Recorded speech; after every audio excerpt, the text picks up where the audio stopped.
is. It's hard to see right there. Hard to see in the snow right now.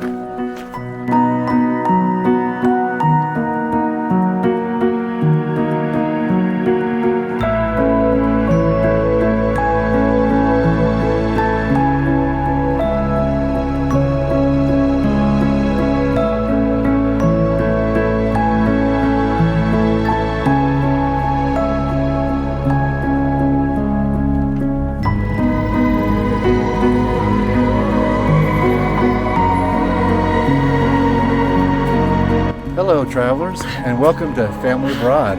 I got 5 facts to talk to you about for Neuschwanstein Castle. Yes, that's the Disney castle in the background. So construction took 7 times longer than expected. Of course, it had a lot to do with where it is. It's on top of some rocks on a very, very high mountain, so it was very difficult to get to. So it took 7 times longer than usual. So expected to be 3 years long, it took over 24 years. And still, to this day, it's not complete. And in fact, the person who built it, the ruler, Ludwig II, he died before its completion. He died in 1886, and the final towers weren't completed until 1892. Now the interior is still not done to this day, like I mentioned, but the part that is done is very nice. Poor Ludwig II only got to sleep there 11 nights. That's it before he died. So it's very sad. They spent a ton of money on it. He spent his own money on it, and he went into a lot of debt. So at the time of his death, 7 days later, they opened it up to the public. He built it pretty much for himself, but in the end, it became a public museum for everybody to see.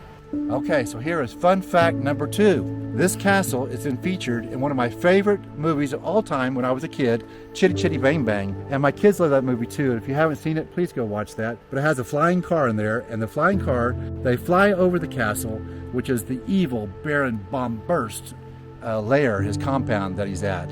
And that's pretty cool. It's also, as you probably know, known as the Disney Castle. Why? Because Disney modeled Sleeping Beauty's castle and Cinderella Castle after this. And that's actually their logo on Disney's products. Whenever you have Disney, it's going to have a stamp of this castle. It was very much inspired by this castle. Fun fact number 3. All right, most castles we've been to, you wouldn't want to live in them. They don't have a toilet that, except that you just go down the side of the castle. No, this one's top technology. First of all, they built this thing with steam cranes. Nobody had even really heard of those things. Steam cranes that has running water, had flushable toilets, had a central heat system, and it had an elevator. It was really top notch. It even had telephone lines to it, even though most people at that time didn't have telephones. All right, fun fact number 4. King Ludwig II, poor thing.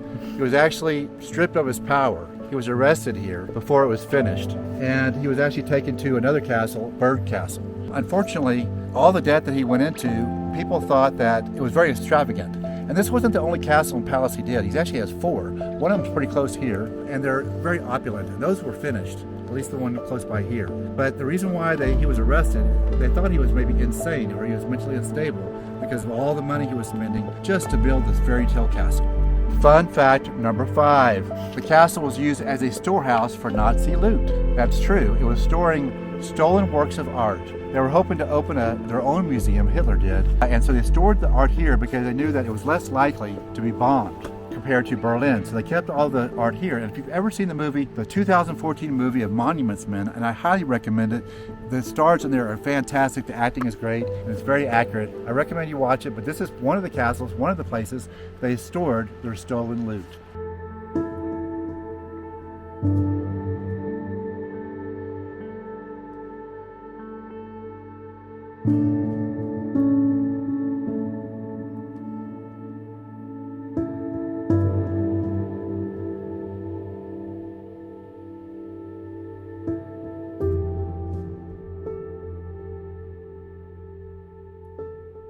Hello, here we are in Garmisch Partenkirchen, right outside the Alps in Bavaria, Germany. And behind us you can see the ski lifts, and especially right here you see the downhill ski ramp right there. Now the 1936 Olympics were here, and originally this was 2 different towns. Garmisch and Partenkirchen were 2 separate towns, but Adolf Hitler forced them to come together to prepare for the 1936 Olympics, which were the first time had alpine skiing, had never been done before. Now the highest mountain in all of Germany is a Zugspitze. I'm not sure we really can see it here or not, but it's very interesting in that it's about 9,700 feet up in the air, which is not real high compared to some of the peaks in Colorado. But I thought it was so interesting that the king of, or the emperor of Austria actually gave it to his wife as a wedding present. He gave Bavaria half of the tallest mountain in Germany.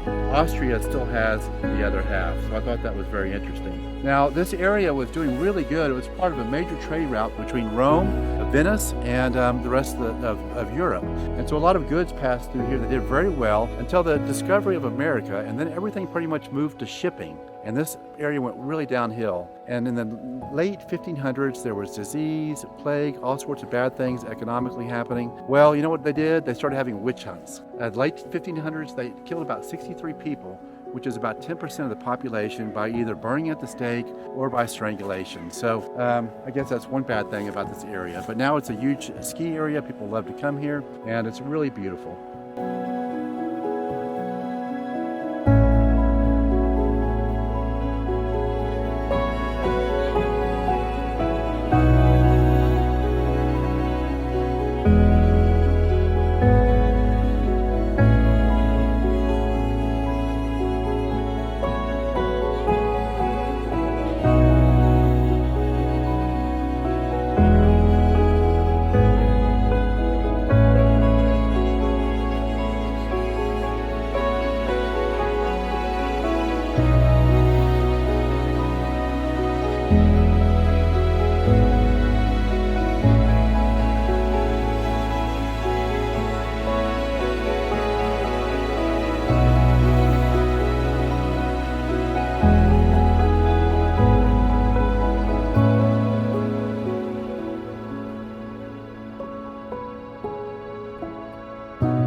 So now we're in Mittenwald, which is a town that a lot of people consider to be the most beautiful town in all of Bavaria. It's also known as the town of the thousand violins, the village of the thousand violins, because this is a great place where people come from all over the world to get violins made. And in fact, they have a museum here dedicated to making violins, and it's very famous. It's also famous for the frescoes that you can see on many of these buildings. Some of them are religious, and some are fairytale, and some are their professions.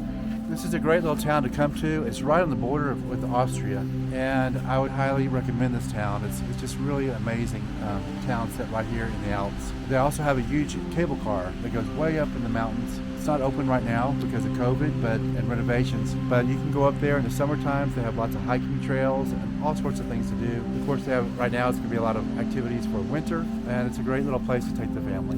Hello, this is Family Abroad, and I'm dedicated to showing you all the sights, even here in the snow at Lake Walchensee. This is in Bavaria, and it's a very interesting lake. Number one, it's one of the deepest alpine lakes here in Bavaria, but I really found it interesting. In World War II, at least 2 planes ditched here and sank. But in April of 1945, when the Nazis knew they were losing, they decided they were going to go hide their gold and hide their assets. So they came up here and they found some places, some mountains right above the lake, to hide 365 bags containing 2 gold bars each, a whole bunch of foreign currency, and some Danish money, lots of other stuff. They hid them up here in the mountains. Well, by June of 1945, the Allies were closing in, and a lot of the assets were turned over to the Allies, but 100 gold coins were missing and all the foreign currency. So now there's a lot of speculation that up in these mountains, there's a lot of gold to be found, a lot of secret places just waiting to be found. And that's it from this part of Bavaria at Lake Walchensee.